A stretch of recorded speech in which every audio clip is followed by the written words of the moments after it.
하나님 말씀, 우리 신약 성경 사도행전 18장 1절부터 3절까지 말씀입니다.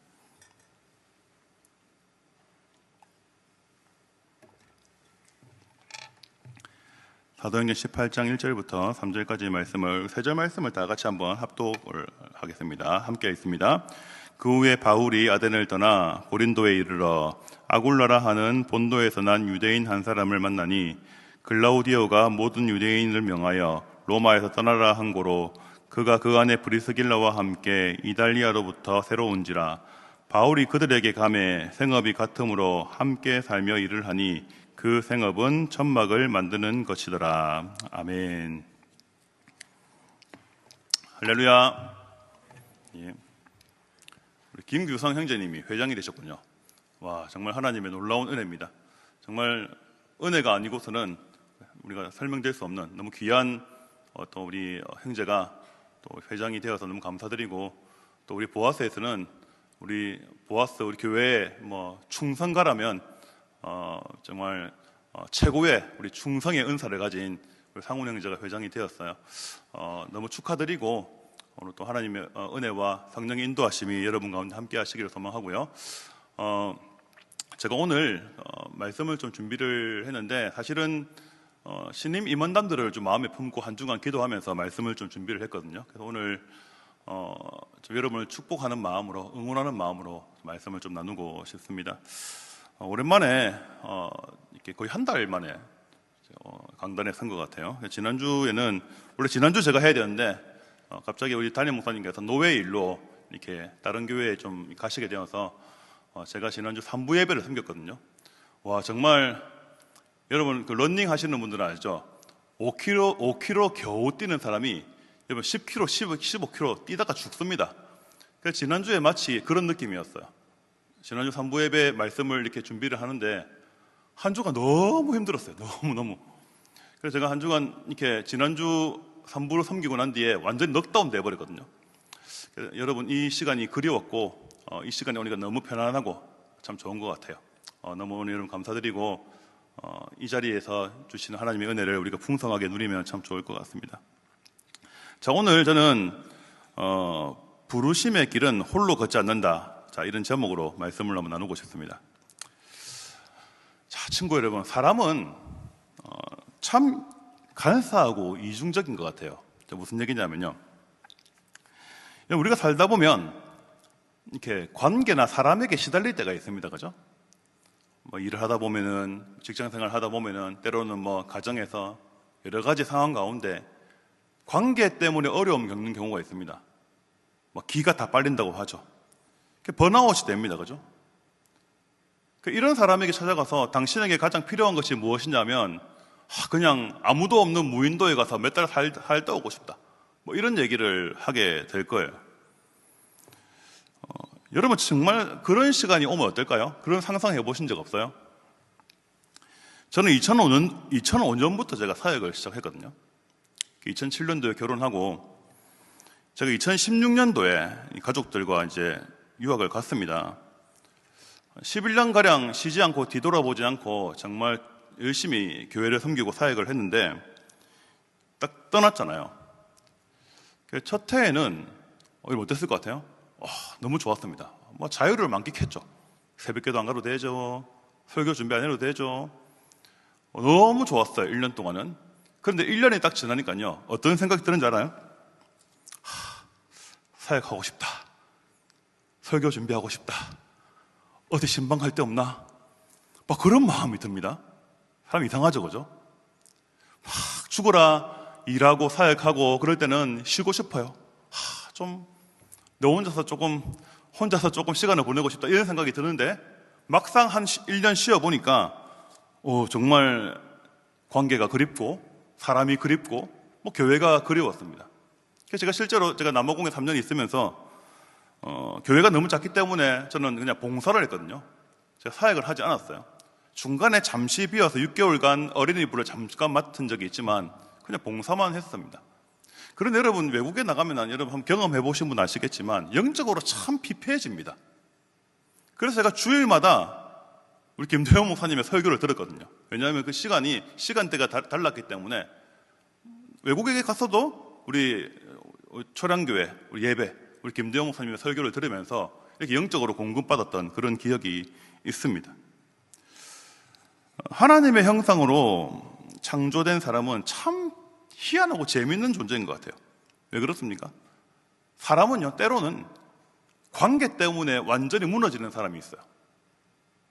관계 때문에 이제 상처를 많이 받습니다. 그죠? 여러분 안 그렇습니까? 여러분 지난날의 인생에 여러분이 받은 괴로움, 마음의 고통들 대부분의 경우는 관계 때문이에요.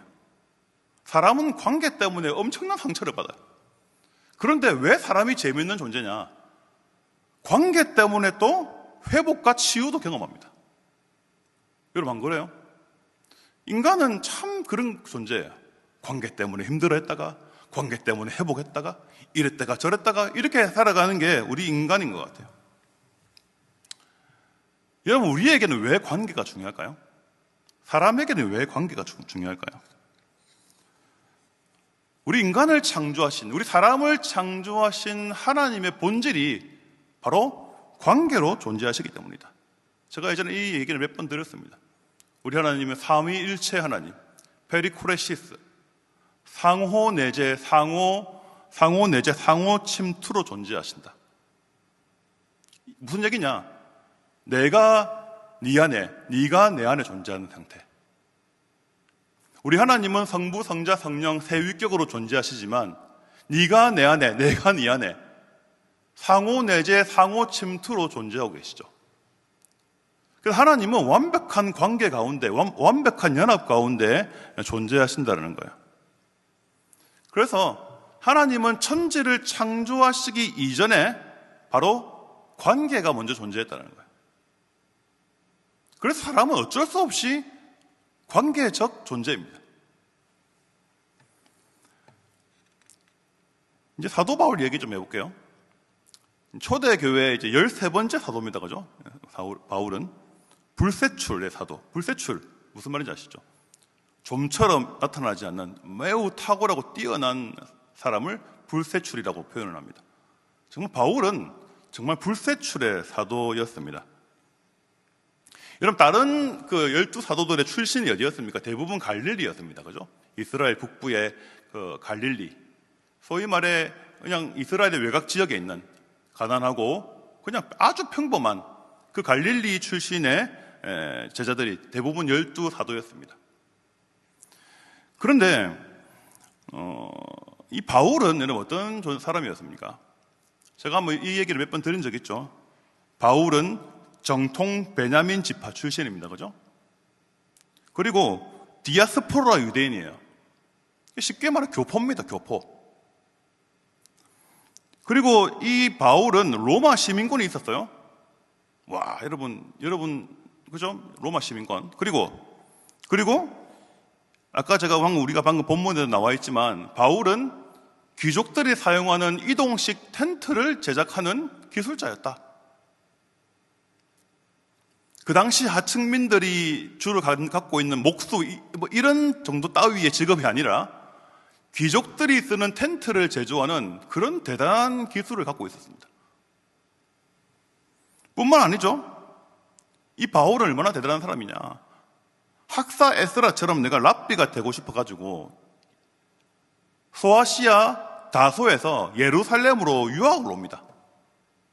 유학을 와서 그 당대 최고의 랍비요 학자였던 가말리엘이라는 사람의 문화생으로 들어가서 그 가말리엘의 제자가 되었죠. 정말 그야말로 이 바울은 장차 유대교의 그 르네상스를 만들 만한 정말 탁월한 사람이었습니다. 대단한 사람이었어요. 그러니까 이 바울과 같은 사람은요, 다른 사람의 도움이 필요 없어요. 왜냐하면 우리끼리 말로 지가 너무 잘났기 때문에. 너무 탁월한 사람이에요. 능력도 출중해. 혼자서 경제적 활동 다 가능해. 다른 사람 도움 필요 없어. 이런 사람이 바로 바울이었다는 겁니다. 제가 모세 이야기를 잠깐 한번 드려볼게요. 이런 모세 아시죠? 모세는 여러분 이집트 왕자에서 보셨겠지만 갈대 상자에 이제 띄어져 가지고 가다가 로마란다.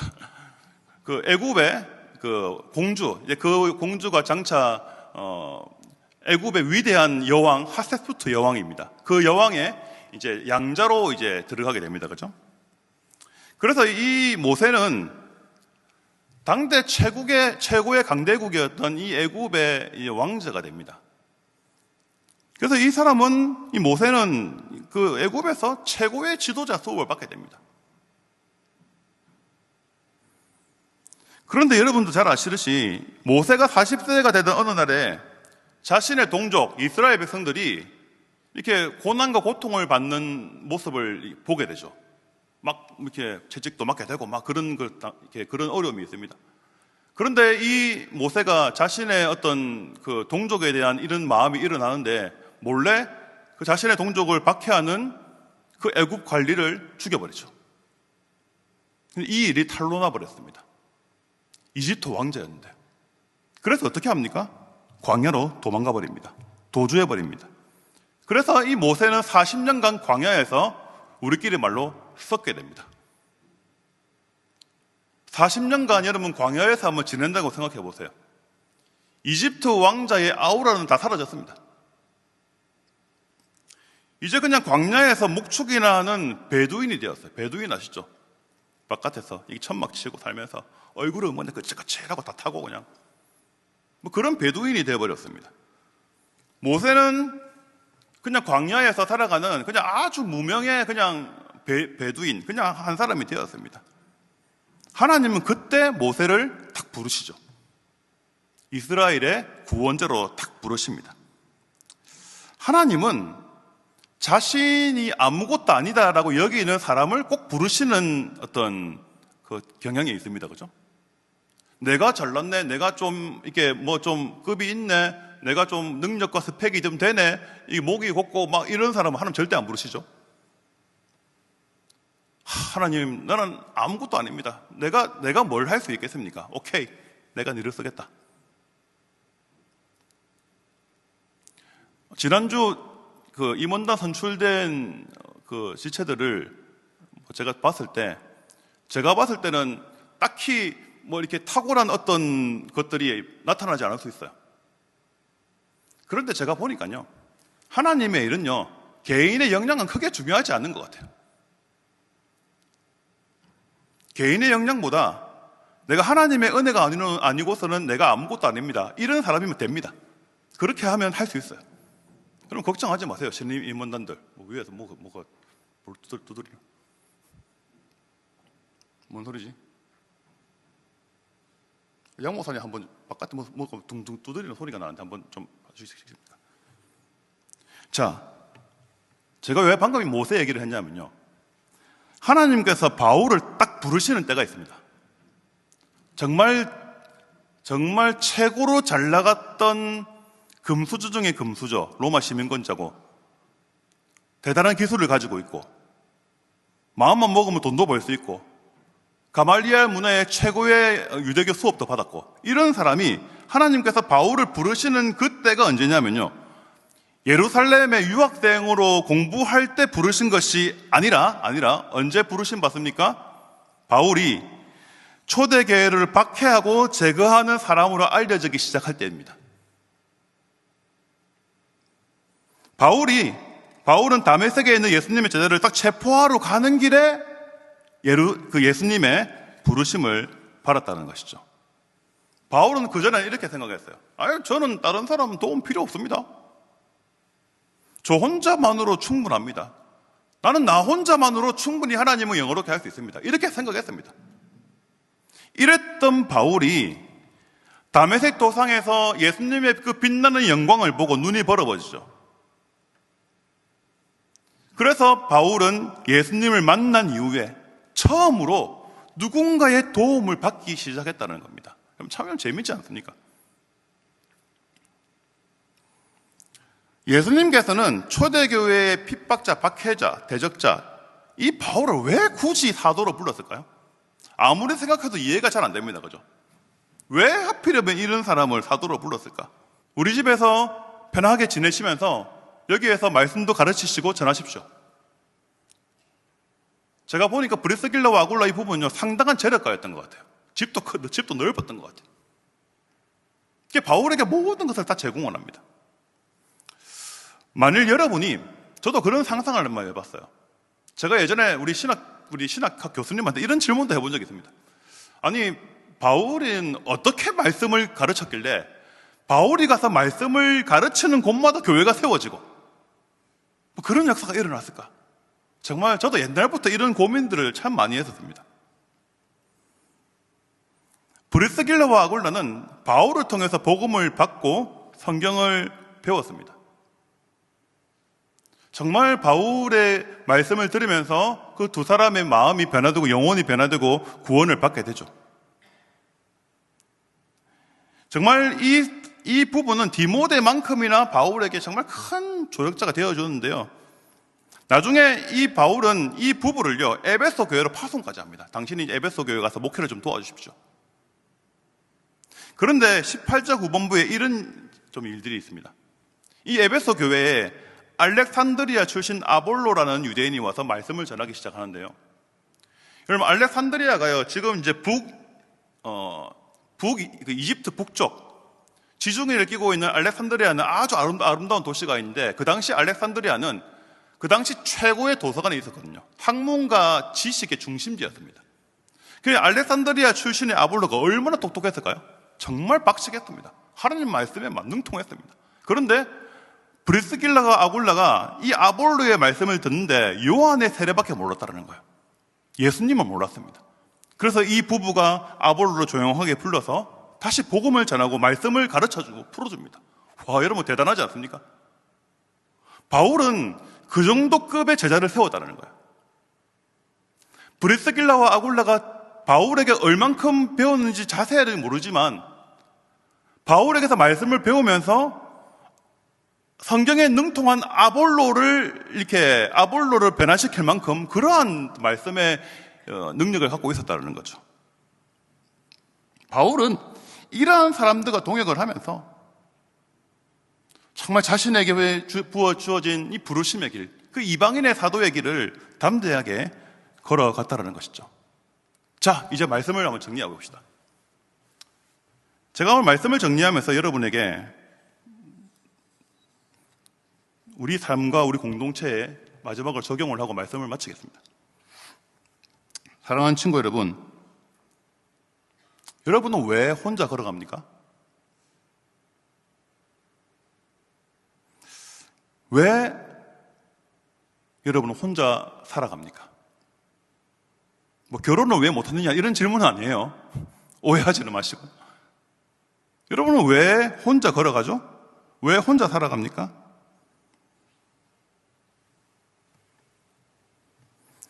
우리 하나님은 제가 말씀드렸죠. 상호 내재 상호 침투, 완벽한 관계 가운데서 살아가는 분이 바로 우리 하나님이신데요. 우리의 삶 가운데 이러한 상호 내재 상호 침투, 이러한 친밀한 관계가 우리 가운데 있습니까?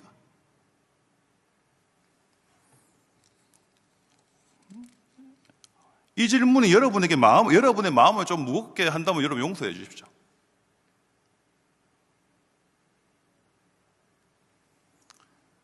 여러분 가운데 물론 그런 친구들이 있습니다. 혼자 이렇게 딱 예배만 딱 드리고 가는 지체들이 있어요. 그죠? 뭐 다 사정이 있을 거라고 생각을 합니다. 이해하죠.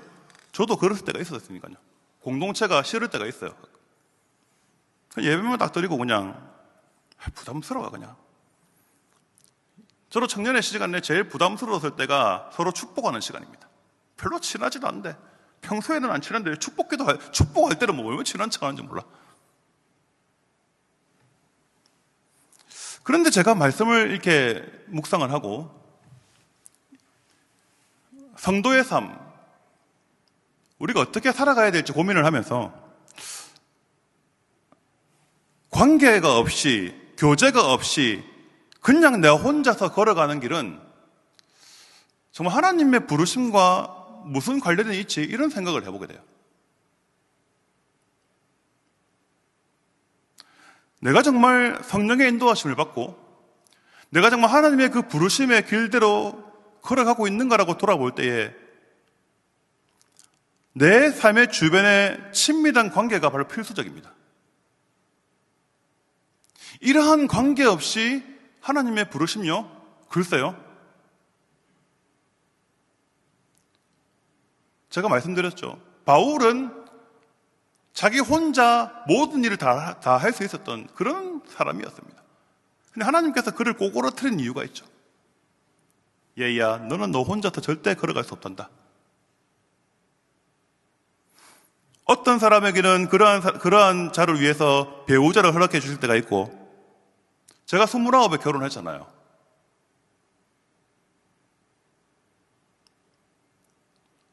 강성모 목사가 29에 결혼했다는 것은 우리 동기들 사이에서는 거의 전설 같은 이야기입니다. 제가 몇 번 얘기했잖아요. 저희 어머니가 난 네 결혼 못할 줄 알았다. 살뚱뚱하게 짜가지고 막 이게 결혼하겠나? 막 그런 생각을 주변에서 많이 하고 있었던 것 같아요. 근데 제가 29살 때 제 반쪽을 만나서 우리 아내를 만나 결혼을 한다 하니까 다들 그건 놀랬죠.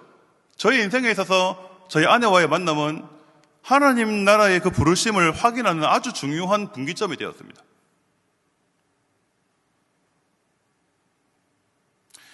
우리 주변의 관계성, 이 친밀한 관계는요, 그 관계의 어떤 정도는 하나님과의 나와의 관계와 그 부르심과 굉장히 깊은 연관성이 있어요. 청년의 때는요, 어떤 때일까요? 이 관계를 훈련하고 연습하는 때입니다. 여러분, 이 청년의 시기를 그냥 여러분 그저 혼자 살아가고 그냥 홀로 걸어가는데 익숙해진다면 여러분의 인생에 가장 중요한 나사 하나가 빠진 거예요. 하나님은 관계없이 혼자 걸어가던 인생을 통해서 하나님의 뜻을 펼치기가 쉽지가 않습니다. 제 말에 지나치다는 건 저는 인정합니다. 그런데 성경의 보편적인 진리를 볼 때에 하나님은 관계와 공동체를 통해 일하시지 위대한 한 사람을 통해서만 일하시지 않는다는 것을 제가 알게 되었어요. 그래서 이 청년의 시간이 우리에게는 아주 의미심장합니다. 조금 귀찮고 무겁고 힘들게 느껴질 수 있죠. 그럴 때 우리는 공동체 안에서 상호 내재와 상호 침투를 우리가 연습을 해봐야 됩니다. 서로의 마음 안에 살아가는 연습, 서로를 마음에 품고 공동체로 세워가는 이런 연습을 우리가 해야 된다는 거예요. 청년의 때에 이러한 어떤 서로의 마음 안에 살아가는 연습을 잘하는 사람들이 나중에 결혼도 잘합니다. 결혼 생활도 잘해요. 제가 이제 올해 결혼 18년 차 때 정말 제가 아내한테 너무 미안한 게 그런 부분이에요. 저도 청년의 시절을 이렇게 호산너구의 청년부에서 한 4년 정도 있었지만 그때는 정말 왕성하게 했지만 그 전에는 조그만 교회에서 있었거든요. 그 관계를 잘 훈련하지 못했어요, 저도. 그래서 제가 빨리 사역을 시작하게 되면서 충분히 제가 이 관계를 훈련하지 못한 채 사역을 시작하면서 결혼을 빨리 하게 되었잖아요. 정말 참 제가 미숙하더라고요. 관계에 참 미숙합니다, 저도. 청년의 시절에 사람을 대하고 배려하고 챙겨주고 서로가 서로 안에 거하고 마음 아파해주고 공감해주고 이러한 연습을 통해서 우리는 성숙한 사람이 되고 우리는 가정을 또 이루게 된다는 거예요.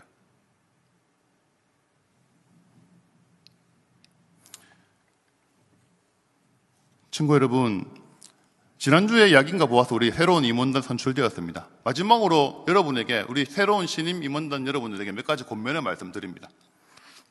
지난주에 이런 시간이 없어서 말씀 나온 김에 제가 권면의 말씀 2가지만 좀 드리고 싶은데요. 신임 임원단 여러분, 제 얘기에 좀 귀를 기울여 주십시오. 특별히 회장, 2사람의 회장, 제 얘기에 귀를 기울여 주세요. 첫 번째, 사업 이전에 공동체가 우선입니다. 이걸 기억해 주십시오. 일보다 공동체가 우선입니다. 섣부르게 사업을 할 생각보다는 임원단 여러분, 회장 여러분, 여러분의 마음 안에 공동체가 먼저 들어와야 됩니다. 이것이 우선입니다. 물론 일을 해야 되죠. 연말에 이렇게 성탄절과 뭘 일을 하긴 해야 되겠죠. 일을 하지 말라는 얘기는 아닙니다. 우선순위는 먼저 우리 임원단들의 마음 가운데 공동체가 들어와야 한다는 거예요. 공동체가 여러분의 마음 가운데 상호 내재 상호 침투가 되어야 됩니다. 이것이 가장 중요합니다. 기계적으로 매년 해왔던 사역을 이렇게 기계적으로 하지 마십시오. 이 사업과 일을 통해서 우리 공동체에 어떤 유익이 있을 것인가 한 번 더 생각하고 고민하고 한 번 더 기도하고 결정하십시오. 연례 행사라는 것은 없습니다. 이번에 수련회가 필요한가? 기도하고 고민하고 결정하십시오. 우리 공동체에게 필요하면 하십시오. 공동체가 가장 우선입니다. 어떻게 하면 우리 공동체와 함께 걸어갈 수 있을까 고민하면서 그렇게 공동체를 섬겨 나가보십시오. 여러분 마음 가운데 야긴 임원단들은 야긴이라는 공동체가 여러분 마음 안에 들어와야 됩니다. 보아스도 마찬가지예요. 보아스라는 공동체가 여러분 마음 안에 딱 들어와야 됩니다. 거기서부터 사업이 시작됩니다. 두 번째, 임원단 여러분께 두 번째 권면을 말씀드리는데요. 항상 임원단들과 의논하면서 결정하십시오. 이거는 말하지 않아도 상식적인 이야기죠. 항상 임원단들을 신뢰하고 일을 맡기고 확인을 하십시오.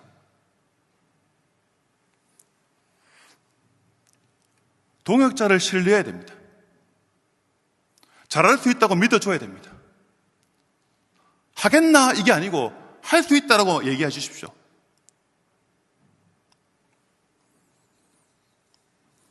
그리고 제가 한 해 동안 수고한 구 임원단들에게 부탁의 말씀을 드리는데요.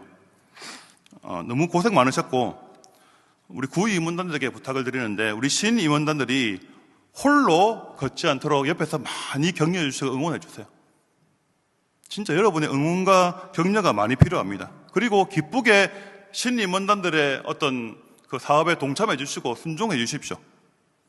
그리고 아까 제가 말씀드린 것처럼 신임 임원단의 신실한 팔로워가 되어 주십시오. 우리 구 임원단들에게 드리고 싶은 이야기예요. 그리고 마지막으로 우리 여러분에게 마지막으로 한번 권면을 말씀드리고 마칩니다.